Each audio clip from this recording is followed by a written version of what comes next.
Yeah, look, we have to show that we can govern and we have to stand with the president, but that doesn't mean we can't do better. We have done better. We did the first rescission in decades. The one big beautiful bill had the largest cuts to non-discretionary spending ever. And so we are making some headway. But what folks have to understand is with a razor sharp majority in the House and not 60 votes in the Senate, there are limits to what we can get done. And the best thing to do is get more people like me elected next year. Yeah, what do you think about dumping the filibuster, though? Because Democrats are going to kick and scream over these Obamacare subsidies no matter what.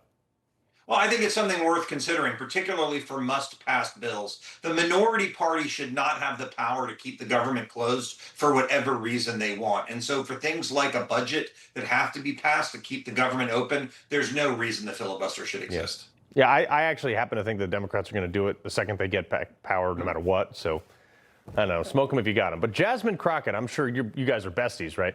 She was asked about the fraud in the federal government, and in a classic Crockett fashion, she had this nonsense. Just watch this. There is a lot of waste, fraud, and abuse in the federal government, though. I'm not going to say that there's a lot. I'm going to say that it does exist. I'm going to say that it exists. I don't think that there's a lot. I think. So why are we so in debt then? We're in debt because we decide that we're going to reduce the income. Well, does that make sense?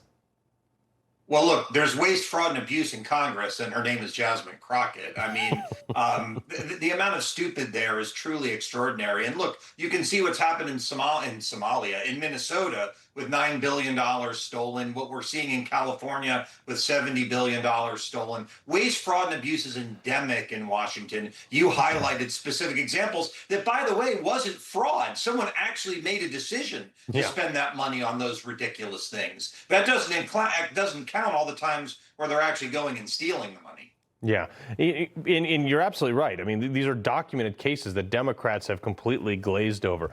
I want to get your opinion on something with AmFest in the rearview mirror. A lot of contention on stage, and one of the things that's come out, and it bothers me because we're seeing this thing where we're criticizing Megyn Kelly, who's criticizing Ben Shapiro. I mean, these are guys like both sides. I grew up idolizing their ability to debate and the market of free speech and ideas, and I'm watching them. Look, Mark Levin attacked me. I mean, like this is not what we should be about. And how do we mend this without tearing it apart further?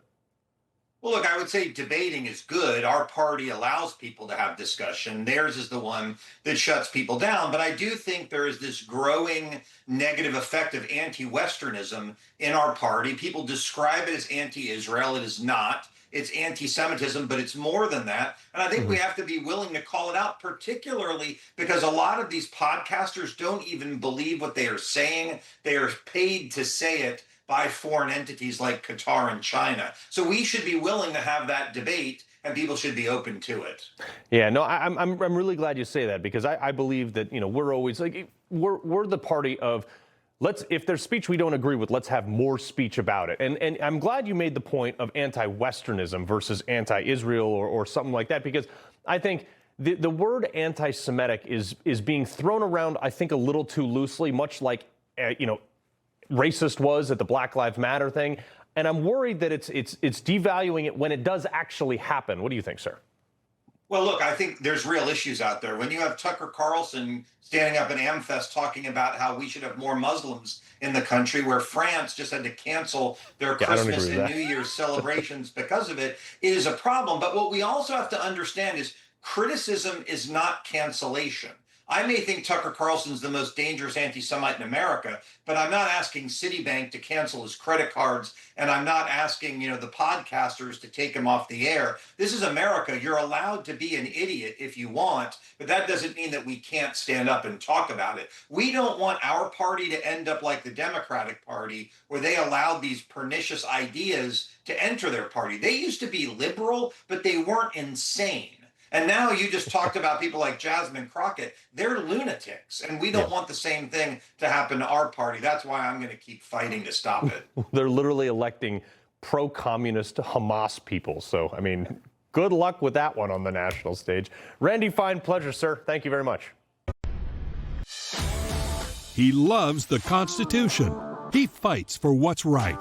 He hates the bad guys. He's a freedom warrior. He's your freedom warrior.